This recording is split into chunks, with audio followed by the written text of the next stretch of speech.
আবার খবর পাইছি মরাও বলে খায়।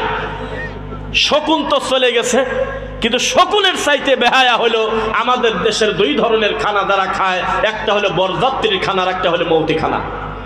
লজ্জা শরম হায়া বলতে কিচ্ছু নাই। শোনেন, ইদা মাতাল ইনসান, মানুষ যখন মারা যায়, ইনকাতাহু আনহু আমালু, আল্লাহ তার আমলকে কেটে দেয়, ইল্লা মিন সালাসা, তিনটা জিনিস শুধু চালু থাকে। এই 3 নাম্বারটার ভিতরে কোনো কি মৌতিখানা আছে? কিন্তু মরা খাচ্ছে। এই জাতির কল্যাণ কিভাবে হবে যেই জাতি মীমাংসিত পাপকে নেকি মনে করে করে? বলেন নাউযুবিল্লাহ। বোঝা কি যাচ্ছে? আমরা খুব বেশি বক্তব্য দেব না, কেননা অফিসিয়াল ভাবে আমাদেরকে বলা, এটাই আমরা চাই। 12টার 1 মিনিট আমরা পার করব না ইনশাআল্লাহ।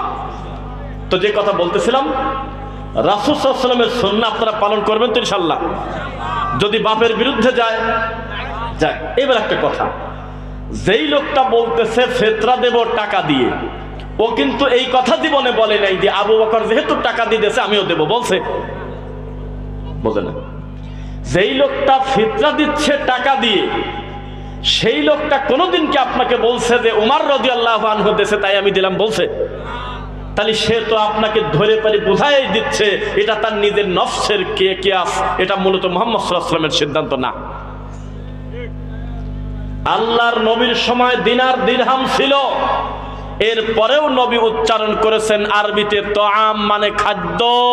তিনি দ্রব্যর জিনিস উল্লেখ করে দিয়েছেন তোআম, আকিদ সুন্দর করে উল্লেখ করেছেন, খেজুর, পনির, গম সুন্দর করে ভেঙে ভেঙে দিয়েছেন। এরপরেও আমাদের সমাজে আল্লাহর রাসূলের এই পদ্ধতি হুবহু আমল করার লোকদেরকে অপমান করা হয় কিনা? হয় কিনা? কেন? ওই যে রাসূলের একটা সুন্নাহ সমাজে প্রতিষ্ঠিত হয়ে গেলে ওর কি থাকে? শামসুর ভাই মনে হয় জানে, আপনারা জানলে বলবেন। আজকে থেকে মাত্র কিছুদিন আগেও মাগরিবের নামাজের আজানের পরে একামতের আগে নামাজ পড়া লাগে, আপনারা কি ভালো করে জানতেন? খুব কম।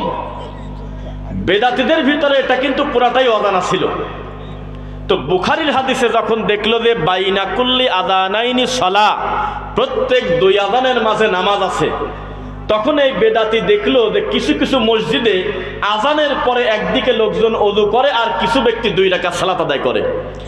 এই সালাতকে সহ্য করতে না পেরে এই বেদাতি কত বড় খারাপ, ফাযাইলে আমলের বই নিয়ে মাগরিবের আজানের পর দাঁড়া থাকে।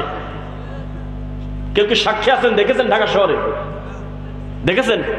হ্যাঁ দেখছেন। কোথায় দেখছেন? ঢাকা। আমি নিজে 2 চোখ দিয়ে তাকায় দেখলাম যে হায় রে বেহায়া হুজুর রে, এখানে আমার রাসূলের সুন্নাহ আছে, এইটাকে ঢাকার জন্য নতুন করে বয়ান শুরু করছে।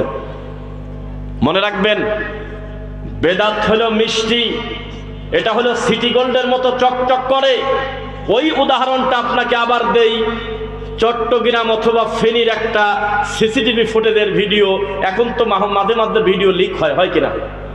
একটা মহিলা রাস্তা দিয়ে যাচ্ছে, হোন্ডাতে আছে 2 জন, পিছনের হোন্ডার যিনি প্যাসেঞ্জার তিনি বলতেছে, আকার ইঙ্গিতে কিছু বলতেছে, বোঝা গেল যে উনি রাস্তা চেনে না, যে আমি কিভাবে মনোহরপুর বাজারে যাবো দেখায় দিচ্ছে। এইভাবে দেখাতে দেখাতে দেখাতে দেখাতে একটা পর্যায়ে মহিলার গলার হাতটা টান দিয়ে খুলিনি মাসে দৌড়।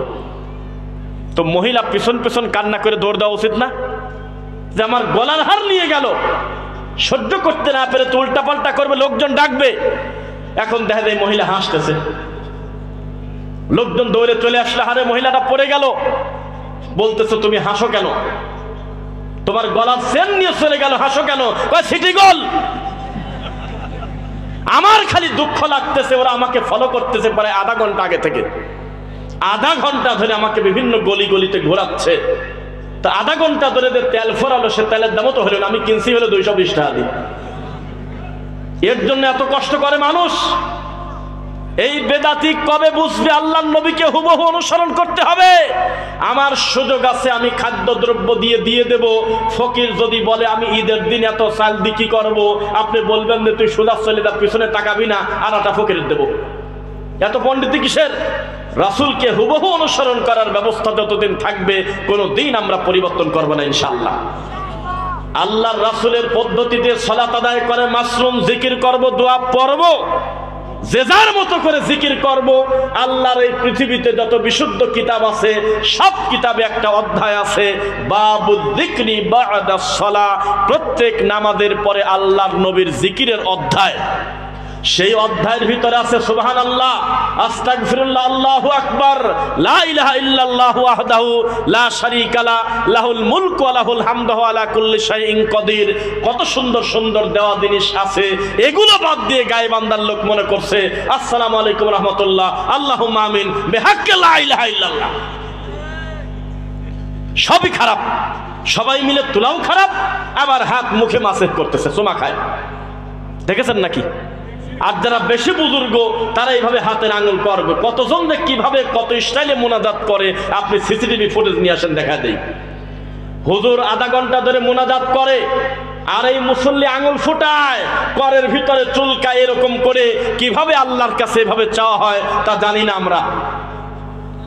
নিতান্তই মস্কারা করা, ঠাট্টা করা। আমরা এই বক্তব্য দেওয়ার আগে ঘরে আলোচনা করতেছিলাম, আহারে আমার শাহ আলম ভাই বলতেছিল এই জাতি যদি বুঝতো যে সূরা ফাতিহাটা কি, আমি এই জানাজার নামাজের দোয়াটা পড়লাম কি মাইয়িতের জন্য, জিন্দেগিতে কোনোদিন এই লোকটা পেট ভরি ভাত খায় ঝালমুড়ি খেত না। বোঝে না, ধারণা করে বসে আছে এই লোকটা রুকু করে শান্তি পায় না, সেজদা দিয়ে শান্তি পায় না, আধা ঘন্টা ধরে দাঁড়িয়ে এই লোকটা সালাত পড়লো মজা পায় না, মুনাজাত না করা পর্যন্ত তার তৃপ্তি আসে না। জেনে রাখবেন, রাসূলের সুন্নাহকে নিয়ে যদি আপনি অবজ্ঞা করেন, আপনার উপরে সবচেয়ে বড় শাস্তি হলো আপনি ইবাদতের মজা পাবেন না। আপনার কাছ থেকে কি হবে? ইবাদতের মজা উঠে যাবে। বলেন নাউজুবিল্লাহ।